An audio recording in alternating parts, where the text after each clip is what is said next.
Okay, the nickel market was being handled the same way as gold, and it's just not as big, and the system broke. And so you have to see what they were doing with nickel. It's the same thing that's going on with gold. I want to get to some viewer questions now, EB. I had tweeted that you're coming on the show, and a lot of people wrote in some questions. So if you don't mind, I'd like to get to some. One is from Brett K here, and it's going back to the gold price. As you know, investors frustrated. We get around 2,000 to only come back down. And the topic of manipulation has been going around, even Frank Justra tweeting about it. So the question is gold being manipulated, and who do you think is doing it? Is there funny business at play right now? Okay, it's like this. The best thing I can tell you to do is to look at the nickel market. Now, Brett K might say, well, how do I do that? All you get, just Google search nickel market futures. Okay, the nickel market was being handled the same way as gold, and it's just not as big, and the system broke. And so you have to see what they were doing with nickel. It's the same thing that's going on with gold. You'll have a morning where gold goes down 20 bucks or 50 bucks or something. No gold actually traded, only gold futures.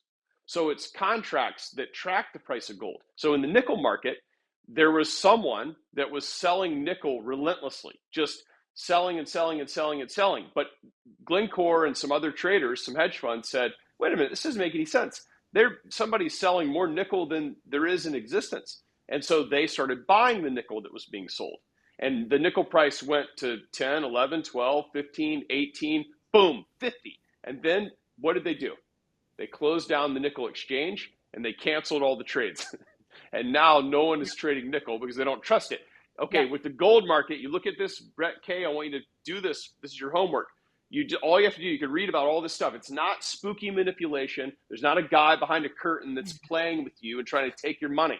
What it is the gold price is set by the paper market. Okay, and what that means is that they sell 40 million ounces of gold, which is an unbelievable number, for 15 minutes in the morning. And then when the price is down, you can turn around and buy it back, and you've never actually traded any gold. So the gold price has got to be stable. If it goes flying higher, then people won't trust the Yeah. dollar system.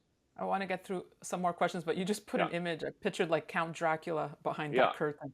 Taking Oh, Brett K's money. You say, "Oh, there's can you? Brett K. I'm going to take it." But it's not like Uh, that. That's why I'm saying the nickel market just happened, and yeah, it's like if and you can see that, then you see what's going on with gold. okay. We know your thoughts on the cryptocurrencies. You don't like them. You compare them to roulette table gambling.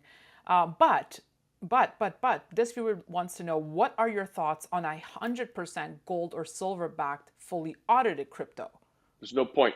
Why would you want to take the gold coin in your safe deposit box and put it into the digital ecosystem?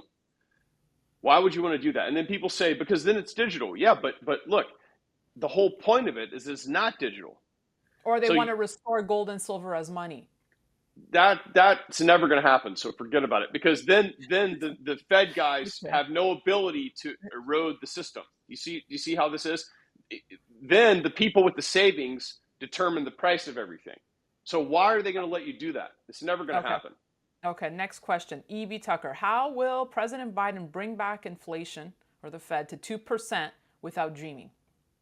Well, the inflation numbers are going to come down. So you're going to see in the next 4 to 6 weeks, the narrative is going to be that Superman Powell saved the day.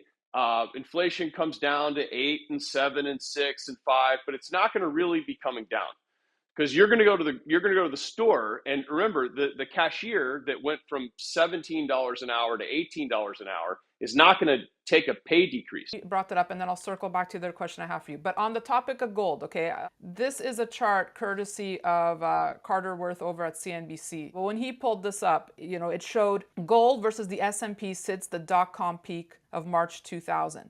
And if you look at it, gold has basically killed, literally lapped the S&P, EB, with dividends reinvested for 22 years. But no one talks about this. No one wants to talk about gold on Wall Street. But it has outperformed the S&P. Why no love from Wall Street? If you start buying gold, then you ruin their system. So the problem is that gold is not part of their system. That's why when you own some gold, in my book, I talk about how much gold to own. Not very much, because it's not an investment, it's wealth. So when you take some of the money that you earn at your job and you buy a gold coin, that gold coin is permanently yours. No one can devalue that coin. So it blows up the entire narrative. Remember, we were talking about all these narratives that are constantly bamboozling everyone. Gold is real, hold in your hand wealth. The US system doesn't really make anything anymore. Think about it. We don't produce anything. All we do is slowly and steadily borrow more, okay? And occasionally have a panic where the average person lets go of all their assets, worried that they're going to starve to death. And then 3 weeks later, we start the boom again. This is what people have to see. So gold, meanwhile, quietly sits to the side and does nothing except for protect your wealth. So people have to understand that. They get this wrong all the time. It's not an investment. You're not going to buy a gold coin and make 1,000 times your money like it's a pancake coin or something. It's not like that. It's not for that purpose. If you bought a gold coin in 1915, it has about the same real value that it has today. So if Yeah. your ancestor bought that coin and handed it down through the generations, it Yeah. buys you about the same thing it But did then. EB, to that point, folks like Max Kaiser see that as a negative to gold. Like he'll say to me, well, gold hasn't done anything in 10 years. It's the same price Yeah. it was 10 years ago. They don't get it, right? Right. Well, Max is really smart. So like Max gets some other things. Like Max has ways to create wealth that he's figured out. So it's like you're kind of getting one little snippet of what he says. But for the average person, gold is something that is very helpful to you because no one's looking out for you. No one at the Federal Reserve is looking out for you ever. Okay, they're never going to help you. And if you don't believe me, name something they've done to help you in the last 20 years. They've done nothing. Okay. All they're going to do is keep you confused. All right. And make this a scenario where by the time you figure out what's going on, it's too late. It's kind of like right now, they have you all panicked and they're going to raise rates, they're not going to do this. So you're panicking and you're doing things that are eroding your wealth, and the inflation is eroding your wealth. And you can't find one headline about gold. Not one. You go on this Bloomberg, it's like every single day, crypto, crypto, crypto, crypto. Tech stocks, mortgages, all this stuff, borrow money. What's going to happen? Panic. Kathy Wood. It's all, every single article is about something that's within the narrative, nothing on gold.